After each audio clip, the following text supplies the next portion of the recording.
Pare, kamusta? Uy! Ayos lang. Ito, may nagtatanong sa akin eh. Kung meron daw tayong barley. May barley ba tayo dito? Ah, barley? Oh bro, yung anti-aging natin. Meron ba?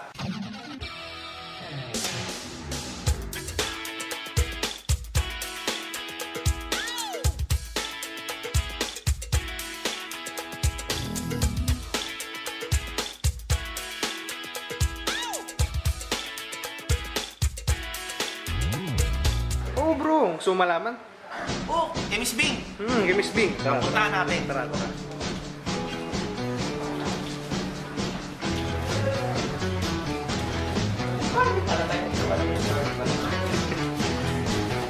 Pretty woman walking Hi, down Miss the Bing. street. Pretty woman, the kind I like Busy to po kayo? meet. Pretty woman. Miss Bing, kasi po may nagpapakalong sa po dito kung meron na tayong barley. Meron po ba? Oh yes. Meron tayong barley. Nandun yan sa reborn natin, pero hindi siya yung barley lang. Kasi nandun sa market sa labas, pure barley lang yung sa kanila. Sa atin may in combination. Alam mo naman na Global Fusion, hindi sila ng isang product lang. They always combine it with other, so meron, in fact, tama-tama, kasi yun yung i-intensive topic ko na i-discuss ko, kaya nandito sila ngayon. So meron tayong reborn na capsule, tapos meron tayong reborn na milkshake. Dalawa po. Dalawa. So, pareho silang merong barley. Okay? Pero ito, mas maganda ito. In fact, itong package na to, ang tawag sa kanila is anti-aging package. Kasi nakakapagpabata dahil dun sa ingredients. Okay?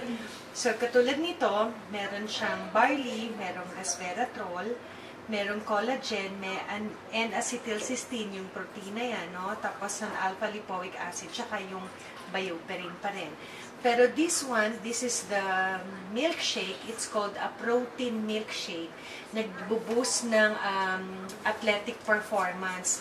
Kung nakikita niyo yung mga whey protein na malalaki sa mga gym, na libo-libo ang halaga, parang ito yung ating alternative sa kanila. Pag sabi niyo milkshake, may flavor po yan. Oo, milkshake na ang flavor ay buko pandan. Masarap siya, hindi siya yung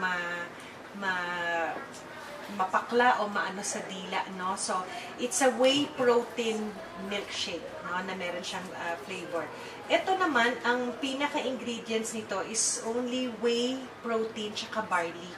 So, ang barley, alam natin na maganda siya sa digestive. Kaya may mga tao like si Alvin, Patrimonio, sila Tin, the Patrimonio family, no? May mga tao kasi na constipated. 2 days, 3 days, hindi sila nagre-remove ng bowels nila. So, when you do not remove your bowels, those are toxins, nagsistay sa katawan natin, so dapat natin silang ilabas. So, this one can help. So, inumin lang nila to, i-shake nila, napakasarap ng lasa, tapos good to go na talaga sila. Within a day talagang magpupupo sila dyan. Saan po? Sa gabi po ba? Sa umaga po? Mas maganda if they take it at night time para lahat ng mga nakain nila during the day, maayos, makuha yung mga toxins na yan. So, barley ito, may barley ito. Alam natin maganda ang barley, maraming health benefits, pero pinakaano is true digestive. Kaya yung may mga colon cancer, pwede rin ito. I'm sure mas masarap po ito kasi sa kabila. Oh yes. Kasi nga may whey protein tsaka yun nga barley. Plus this one, the capsules, meron na siyang barley, meron pang collagen. The same din ang effect niya, no? So nag-go ka din dito, nagpupo ka. Pero ito maganda kasi meron collagen na maganda sa balat, meron siyang protina, meron siyang bioperin again na only for global. Kaya nga, reborn. Kumbaga, pinapanganak ka muli. So, defy age, defy illness, hindi ka basta-basta nagkakasakit. Ma'am, lasta lang po. Kanina po meron pang binanggit po dito, resveratrol po. Oo, resveratrol. Ano po yung benefits po ng po? Ang resveratrol, usually sa skin, no? So, hindi siya nagre-remove ng wrinkles, pero nire-reduce niya yung mga wrinkles. Hindi naman sinabi na pag 5 ang kulubot ng mukha ng tao, magiging 3. Hindi, 5 pa rin. Pero, bumababaw yung mga lines nila. Kasi it works on the skin. So, nagpa-plump up yung skin, lalo pagka nagkakaedad. Kasi bumabagsak yan, ano? Yung collagen ay isang ingredient ng ating balat, no?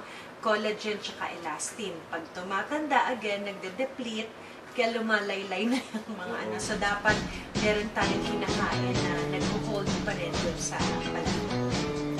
Mga ito pong sikreto ni Miss King. Kaya, so, yan lang po, Miss King. Thank you very much po. Pretty woman, walking down the street, pretty woman, the kind I like to meet, pretty woman.